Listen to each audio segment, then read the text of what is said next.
ममता बनर्जी नीति आयोग की बैठक से इंडिया गुड को क्या मैसेज देना चाहती हैं?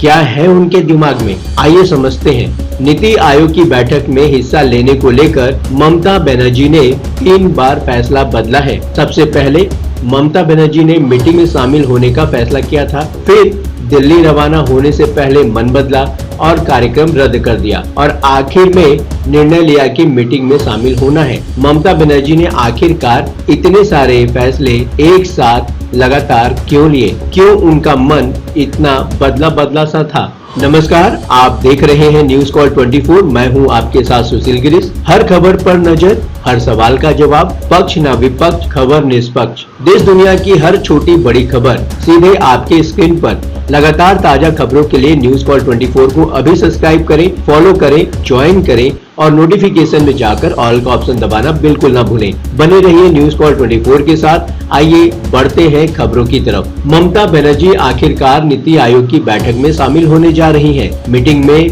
हिस्सा लेने के लिए ममता बनर्जी दिल्ली पहुंच चुकी हैं। वैसे इंडिया ब्लॉक में होकर भी ऐसा फैसला करने वाली ममता बनर्जी अकेली नेता नहीं है, बल्कि झारखंड के मुख्यमंत्री हेमंत सोरेन भी नीति आयोग की बैठक में हिस्सा लेने वाले हैं। नीति आयोग की बैठक 27 जुलाई 2024 को होने जा रही है, जिसकी अध्यक्षता प्रधानमंत्री नरेंद्र मोदी कर सकते हैं। नीति आयोग की बैठक में शामिल होने का एक मतलब प्रधानमंत्री नरेंद्र मोदी से मुलाकात भी होती है। इंडिया गठबंधन के बाकी मुख्यमंत्रियों ने पहले से ही नीति आयोग की बैठक का बहिष्कार करने का फैसला कर रखा है। ममता बनर्जी शुरू से ही नीति आयोग की बैठक में शामिल होने का फैसला कर रखा था, लेकिन कोलकाता से दिल्ली रवाना होने से पहले पश्चिम बंगाल की मुख्यमंत्री ने कार्यक्रम रद्द कर दिया था और फिर अगले ही दिन नए सिरे से कार्यक्रम बना लिया। नीति आयोग की बैठक से दूरी बनाने वालों में अब कांग्रेस, आम आदमी पार्टी और डीएमके के मुख्यमंत्री ही बचे हैं। तमिलनाडु के मुख्यमंत्री एमके स्टालिन और पंजाब के मुख्यमंत्री भगवंत मान ने भी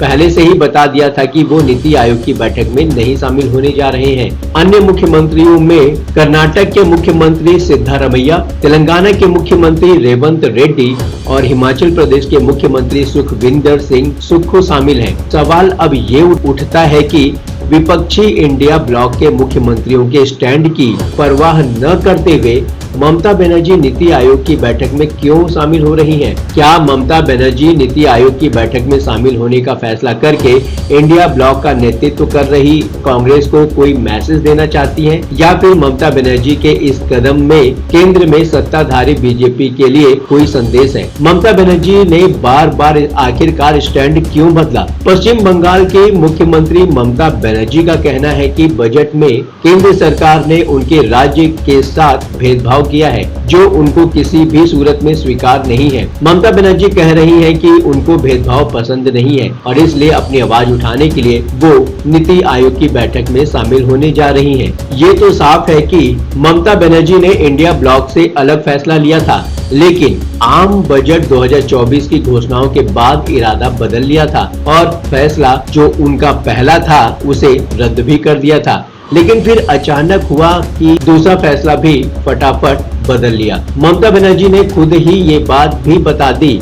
ममता बनर्जी कहती हैं, दिल्ली आने की कोई जरूरत नहीं थी और बजट की वजह से मैंने कार्यक्रम रद्द भी कर दिया था, लेकिन अभिषेक बनर्जी और अन्य लोगों ने मुझे इसके लिए तैयार किया और मैंने हेमंत सोरेन से बात की, वो भी आ रहे हैं। लेकिन लगे हाथ ममता बनर्जी ने ये भी साफ कर दिया कि वो नीति आयोग की बैठक में क्या करने वाली हैं। ममता बनर्जी ने बताया कि वो कुछ देर वहां बैठेंगी, लेकिन अगर बोलने की अनुमति मिली तो वो अपनी बात रखेंगी, वरना ममता बनर्जी तो वही करेंगी जो ऐसी परिस्थितियों में हमेशा करती आई हैं। क्या? बहिष्कार। ममता बनर्जी के नीति आयोग की बैठक में शामिल होने के मायने क्या निकलते हैं? ममता बनर्जी ने अपनी तरफ से नीति आयोग की बैठक को लेकर बदलते फैसले की वजह भी बता दी है और बैठक में शामिल होने के बाद का स्टैंड भी। लेकिन ऐसा कदम उठाने के पीछे जो असली राजनीति है वो अलग है। इंडिया ब्लॉक में शामिल राजनीतिक दलों से ममता बनर्जी का अलग स्टैंड लेना भी उनका राजनीतिक बयान ही है,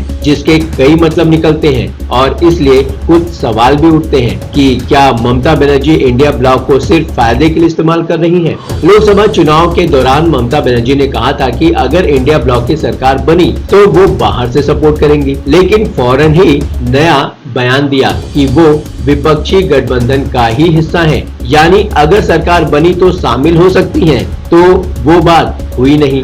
लेकिन इंडिया ब्लॉक को लेकर ममता बनर्जी का नजरिया तो सामने आ ही गया था। संसद सत्र के दौरान तृणमूल कांग्रेस को विपक्ष के साथ देखा गया है। टीएमसी सांसद महुआ मोइत्रा ने राहुल गांधी को हमारे नेता कहकर संबोधित भी किया है। टीएमसी महासचिव अभिषेक बनर्जी का लोकसभा में भाषण भी राहुल गांधी और अखिलेश की लाइन पर ही देखा गया है। लेकिन नीति आयोग की बैठक को लेकर ममता बनर्जी का अलग रुख दिखा है। ममता बनर्जी ने लोकसभा चुनाव में गठबंधन साथियों से पश्चिम बंगाल में एक भी सीट शेयर नहीं की थी। हाँ, यूपी में अखिलेश यादव ने ममता बनर्जी की पार्टी के लिए एक सीट जरूर दी थी। ममता बनर्जी पहले इंडिया ब्लॉक की बैठकों में भी शामिल होती रही हैं, लेकिन जब से पश्चिम बंगाल में अकेले चुनाव लड़ने का ऐलान किया, कभी किसी बैठक में नहीं गई। कुल मिलाकर यही समझ में आता है कि ममता बनर्जी विपक्ष की मजबूरियों के कारण खुद को जड़ा हुआ बताकर इंडिया ब्लॉक का इस्तेमाल भर करती हैं।